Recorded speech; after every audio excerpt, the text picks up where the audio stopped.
Welcome viewers, বাংলাটেক্সে আবার আপনাদেরকে স্বাগতম জানাই। আজকের ভিডিওতে কিন্তু আবারও একটা চিটফান্ডকে নিয়ে বিগ ব্রেকিং নিউজ বেরিয়ে আসলো, তো সেটাই আজকে আপনাদের সাথে আলোচনা করতে চলেছি। তো without wasting more time, late get started. ইতিমধ্যে আমরা চলে এসেছি আপনাদের একটা বিশ্বস্ত পত্রিকায়, আনন্দবাজার পত্রিকায়। এখানে দেখুন বলা হয়েছে, রোজভ্যালির কর্তা গৌতম কুণ্ডুর কাছ থেকে টাকা নিয়ে আত্মসাৎ করার অভিযোগে শ্রী ভেঙ্কটেশ ফিল্মের কর্ণধার প্রযোজক শ্রীকান্ত মোহনকে গ্রেপ্তার করলো সিবিআই। বৃহস্পতিবার দুপুরে দক্ষিণ কলকাতার একটি শপিং মলে শ্রীকান্ত দপ্তরে হানা দেয় সিবিআই গোয়েন্দারা। এখানে শ্রীকান্তকে আটক করে সল্টলেকের সিবিআই কমপ্লেক্সে নিয়ে যাওয়া হয়, সেখানেই গ্রেপ্তার করা হয় তাকে। এছাড়া এও বলা হয়েছে শ্রীকান্তকে কিন্তু ভুবনেশ্বরে নিয়ে যাওয়া হবে, সেখানে কিন্তু সিবিআই এর বিশেষ আদালতে তোলা হবে শ্রীকান্তকে। আইনি অর্থ সংস্থার মামলায় এবং তো কলকাতা থেকে যতজনকে গ্রেপ্তার করা হয়েছে তাদের সকলকেই কিন্তু নোটিশ পাঠিয়েছে। এছাড়া এও মনে করা হচ্ছে জিজ্ঞাসাবাদে যদি সন্তুষ্ট না হয় তারা কিন্তু তাদেরকে এবার গ্রেপ্তার করবে। কিন্তু এই প্রথম কারো অফিসে হানা দিয়ে তাকে সেখান থেকে তুলে নিয়ে আসা হলো।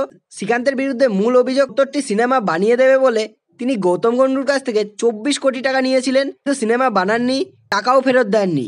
সিবিআইয়ের দাবি এই টাকা রোজভ্যালির আমানতকারীদের।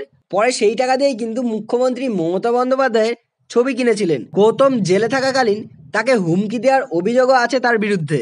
বছর কয়েক আগেই সিবিআই এবং এনফোর্সমেন্ট ডিরেক্টর শ্রীকান্তকে ডেকে জেরা করেছিল। সিবিআই সূত্রে খবর, গত 2 মাস ধরে তাকে নোটিশ দেওয়া হয়েছে, কিন্তু তিনি একবারও আসেননি। তাই এই দিন সকালে দক্ষিণ কলকাতায় কসবারের কাছে একটি শপিং মলে চলে যান গোয়েন্দারা। ওই মলের 19 তলায় শ্রীকান্তের অফিস, সেখান থেকেই কিন্তু তাকে গ্রেপ্তার করা হয় এবং তাকে সিজিও কমপ্লেক্সে যেতে বলা হয়। সিবিআই সূত্রে খবর, এরপরে শ্রীকান্তের অফিস থেকে কেউ পুলিশের কোনো এক ব্যক্তির সঙ্গে যোগাযোগ করেন এবং তারপরেই চলে আসে কলকাতা পুলিশের দল এবং তারা বলেন শ্রীকান্তকে গ্রেপ্তার করে নিয়ে গেলে আইন শৃঙ্খলার সমস্যা হতে পারে। আর এই সময় স্বাভাবিকভাবে বেশ কিছু লোক কিন্তু জড়ো হয়ে যায় শপিং মলের সামনে এবং তাদের মধ্যে কেউ কেউ কিন্তু শ্রীকান্তের অফিসের সামনেও চলে আসে। পরিস্থিতিতে সিবিআই এক শীর্ষকর্তা সরাসরি রাজ্যের মুখ্য সচিব মলয় দে এবং রাজ্য পুলিশের ডিজি বরিন্দকে ফোন করেন এবং বলেন কোর্টের নির্দেশে এই তদন্ত চলছে এবং বলে সিবিআইয়ের কাছে কিন্তু এইভাবে পুলিশ হস্তক্ষেপ করতে পারে না।